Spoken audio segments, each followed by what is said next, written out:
আসসালামু আলাইকুম সম্মানিত দর্শক, আপনারা যে যেখান থেকে আমাকে দেখছেন সবাইকে আমার আন্তরিক শুভেচ্ছা ও অভিনন্দন। সম্মানিত দর্শক, আজকে আপনাদের সাথে আমি কথা বলবো যে মায়ের সম্পত্তিতে অংশীদারি ভাগ কার কতটুকু, ছেলের কতটুকু এবং মেয়ের কতটুকু, বা উত্তরাধিকার সূত্রে মায়ের সম্পত্তি ছেলে বা মেয়ে কার বেশি, মেয়ের বেশি না ছেলের বেশি। আমাদের গ্রাম অঞ্চলে বা আমাদের অনেকের মধ্যে বিভ্রান্ত ধারণা রয়েছে যে মায়ের সম্পত্তিতে মেয়ের অংশ বেশি থাকে বা মেয়ে বেশি পায় বা মেয়ের অধিকার বেশি থাকে। আসলে আমাদের আইন কি বলে, আইন কি বলে যে মায়ের সম্পত্তিতে মেয়ের অংশ বেশি থাকবে, ছেলের অংশ কম থাকবে? সেটা নিয়ে আজকে আপনাদের সাথে আমি হাজির হয়েছি এবং কথা বলতে চাই।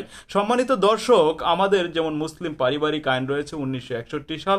মুসলিম পারিবারিক আইন 1961 সালে আমাদের সম্পত্তি সম্পর্কে বলা হয়েছে বা সম্পত্তি সম্পর্কে বর্ণনা দেওয়া হয়েছে। সেখানে বলা হয়েছে যে বাবার সম্পত্তিতে ছেলে আর মেয়ের যে কতটুকু অংশ থাকবে বা উত্তরাধিকার সূত্রে বাবার সম্পত্তিতে মেয়ে কতটুকু পাবে এবং ছেলে কতটুকু পাবে সেই বিষয় নিয়ে আলোচনা করা হয়েছে।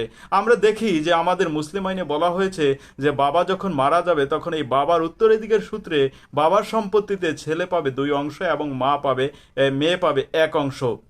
অর্থাৎ ছেলে আর মেয়ের অনুপাত হবে 2:1। অর্থাৎ যদি 3% সম্পত্তি থেকে থাকে তাহলে মেয়ে পাবে 1% এবং ছেলে পাবে 2%।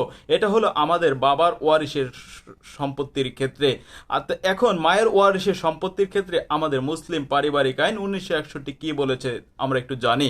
আমাদের মুসলিম পারিবারিক আইন 1961-তে মায়ের সম্পত্তিতে বলা হয়েছে যে বাবার উত্তরাধিকার সূত্রে ছেলে বা মেয়ে যেভাবে সম্পত্তির অংশীদারি হবে মায়ের সম্পত্তিতে ঠিক তদ্রূপ ওই একইভাবে পাবে।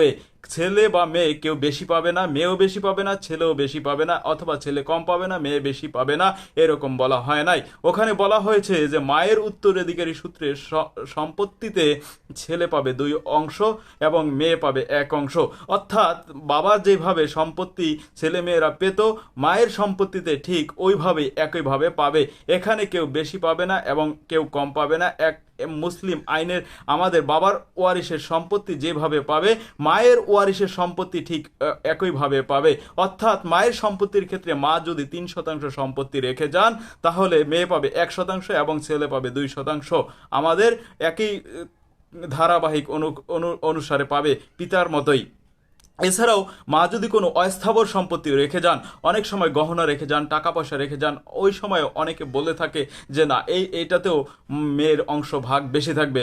কিন্তু না, আমাদের মুসলিম আইন বলতেছে যে না, যদি মা কোনো অস্থাবর সম্পত্তিও রেখে যায়, স্থাবর হোক বা অস্থাবর হোক, যে সম্পত্তি রেখে যাক না কেন, মায়ের ওই সম্পত্তিতে ছেলের 2 অংশ থাকবে এবং মেয়ের 1 অংশ থাকবে। মেয়ে কখনোই বেশি পাবে না। এবং বাবার সম্পত্তি যেভাবে ভাগ হইতো বা ওয়ারিশ সূত্রে ছেলেমেয়েরা যেভাবে পেত মায়ের সম্পত্তিতেও ঠিক সেভাবেই পাবে। সম্মানিত দর্শক, আজকে এইটুকুই ছিল। ভালো থাকবেন, সুস্থ থাকবেন। আসসালামু আলাইকুম।